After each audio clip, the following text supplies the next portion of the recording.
just a quick introduction to our next speaker. Gregor Wolbring has spent most of his career as a biochemist, working primarily on thalidomide derivatives, and in the last year or two, he's taken the big plunge. He's always been a leading figure throughout most of his career in disability studies, disability rights, disability activism, but the big plunge now, moving over to the other side, maybe not as big as the transhuman plunge you might take at some point, or already have, is to move over to critical rehabilitation and disability studies as his official affiliation and full-time job now at the University of Calgary.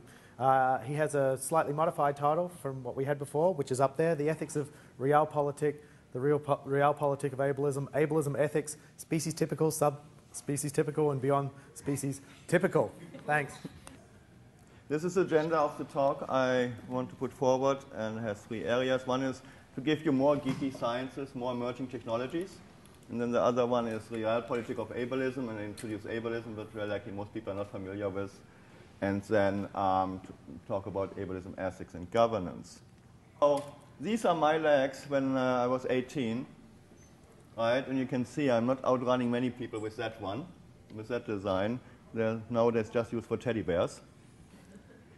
This is a newer version. This exists for like now 5 years. You can buy in Europe, but not here. And what you're doing is you have a little titanium rod, link it to the remaining hip bone, it fuses within 6 months, and then you have just an Allen wrench here, and you click on the rest of the leg. Your body really couldn't care less whether the extension of the bone is metal or whether it's bone, as long as the angle is the right way. Right? And this one is already outdoing the body. You cycling or volleyball, you have no chance anymore. Right? How many of you know this one? Right, these are the Pistorius legs. Right, the Paralympic guy who wants to outrun the Olympic guys, and therefore was labeled as that he can't use them because they're techno-doping. Here you see how it runs. Cool and smooth. As we don't want you to really amputate your legs to get the better ones, you have to deal with this one. You get an exoskeleton, which exists. And then in essence, your whole body is an exoskeleton. You can do all kind of stuff you can't do in the moment. You can already rent this kind of suit. This is a Puma ad. This is the future of your shoes. You can see the whole, I mean, here also these legs will be, this is kangaroo legs, or you want to call them, they're changing. Right, and Puma feels in this way they can sell the shoes of the future, I don't know.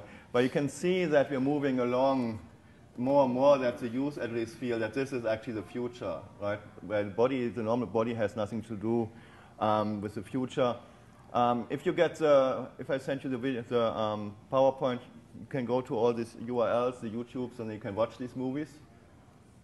Right, this is a morph from the defense agency in the US. And this one was equipped with a surveillance mechanism, so with a camera and so on, and you can remotely control this one. It's a living moth, lives through a normal life cycle, and you can use this as a reconnaissance drone. Right, so that already exists. It flies around, and you wouldn't even see it. And it records what you're doing, what you're saying, and so on. That's a brain-machine interface from Vancouver. Contrary to what the North America, what the US is doing, most countries have non-invasive versions. You put just a cap on your head and then you read. So this is a Vancouver one. This is a Swiss one. This is another brain-machine interface from Audio, which is a Chicago company. And what they did is they translate thought into computer speech without any need for actually vocal cord activity, meant for people who simply can't speak.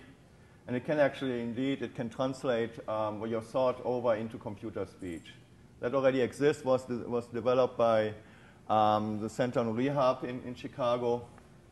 And it will, of course, be dual use. As with most of these technologies, the gaming industry is very much interested in the audio system to increase the experience of the players, right, that they don't have to use their speech and they can just think and control. And the first brain-computer interface put on the market was also a gaming company called Emotive. So it was not a medical company, it was a gaming company who put the first one on the market December last year. You can buy this, right? This is in essence, every single body part you can see will be very likely replaced eventually, or at least there's the ability to replace it. Every single body part, there's someone working on some artificial replacement part. And of course, once you replace it, there's no reason why you couldn't add things to it, like an artificial skin, where like it will have sensor systems embedded, because there's no reason why the artificial skin should only do exactly what the normal skin is doing. These are just other areas, like synthetic biology, for example, is a whole new design of life forms from the bottom up, base pair by base pair, geoengineering, cryonics, telehealth. So there's all kind of areas which are on the go, which change simply how the body will be. Right? And it leads to all kind of questions. It's just a few, like Natasha already mentioned quite a few of them, like nature of being human, right? Human beings, sentient beings, body, mind, and so on. And I only covered today really about should we enhance or not, right? I mean, what is the reason for doing so? Because it's coming. This is from CDNet, and they in essence say the technodoping was coined the term for the Pistorius, for him particular, because it rattled so much the Olympic committee that there is someone from the Paralympic guys who actually outdoes the Olympic guys. That's not the order it's supposed to be. Right? The Paralympic ones are supposed to be deficient products who are second class. Right? They're coming after the Olympics, not outdoing the Olympics. Right? So they coined the term technodoping, saying his legs outdo the normal legs and therefore he can't compete against the normal guys. Right? Despite that, of course, academically there was a problem with it, and that's why the Court of Arbitration rejected that.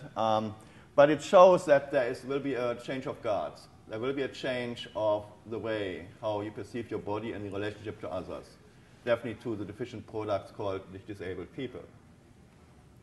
And that was already seen in 2001. This is which coined the converging technology on the nanoscale. This was a National Science Foundation US report and workshop. And they could have chosen all kind of stuff what to do with technology, like saving mankind, global health, sustainability.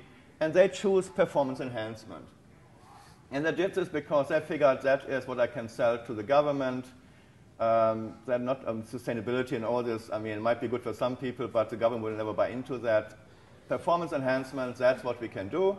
And that's what they did. And indeed, there was very little outrage in the public on that theme, despite that there are 400 pages of, well, body 4.0, right? It's just amazing. Right? And there are many arguments against enhancement. We don't go into them, but you can see many. But we still, all the stuff before was about enhancement. It all changes the body as is. So what happens? The people who are against enhancement don't have the right arguments? Or what is going wrong here? Right? So is it decided so that it doesn't matter what you say, whether you want to against enhancement, it's just an obsolete argument to be against it? Or is it simply the premise from there that building up the arguments against enhancement flawed? And that's the second part. And I think it's flawed, because I don't take into account certain basics, how we structure our society, and that's the ableism.